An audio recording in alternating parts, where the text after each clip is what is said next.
Hello everyone. I just wanted to share with you an update I did for the period tracker template. I've gotten feedback that people wanted to be able to track their symptoms for each day of their period, whereas before I had where you could just track like a general overview for that month's period. So let me just show you how this works and what I have going on. So as before, you will add in your period. Let's say it is April and I've gotten my period on April 1st. I'm just going to go ahead now and add that it ended on the 4th. Right here, I will add my last period, which would be March, if that was April.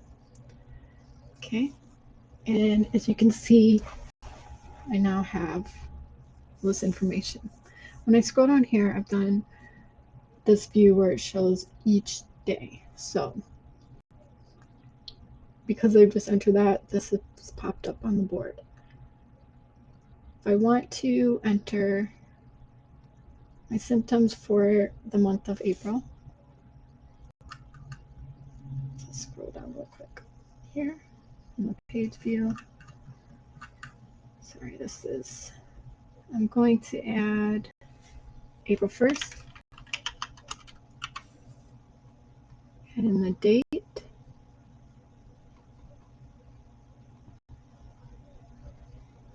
oops, and this flow, mood, symptoms,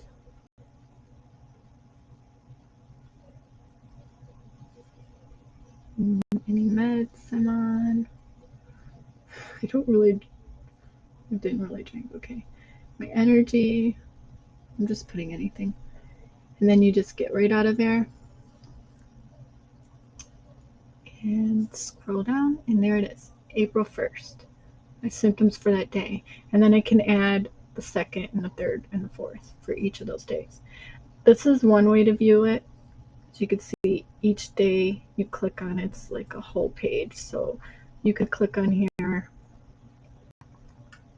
and you can put anything else in here. It's a whole separate page. Okay. The other way I've put in here is the optional way to view it is where it's all on one card. And how you would do that is really simple. You just click right here in April. This is another way to view it if you want. And you go to the day one, go to April 1st, click on that.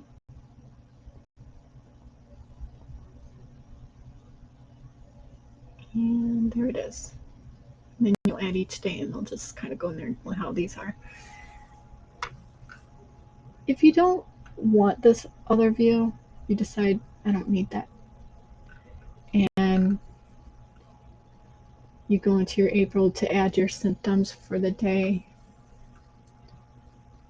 And all of these are kind of annoying you because they're in the way.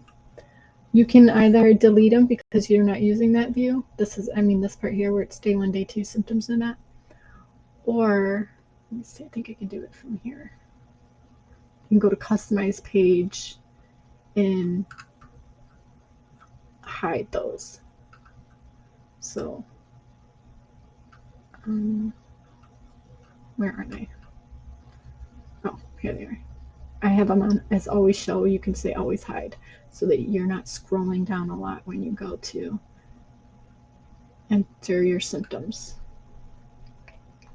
Another way you could do it is you could just add the table on this first page for your period symptoms. But those are different ways you can do it. I think I've made it pretty simple though as far as like either view.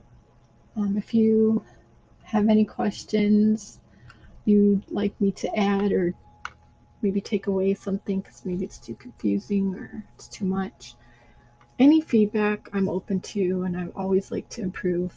So just let me know.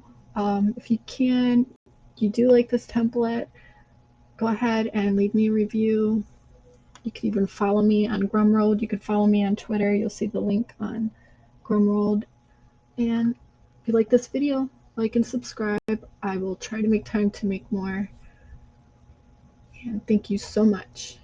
Have a good day.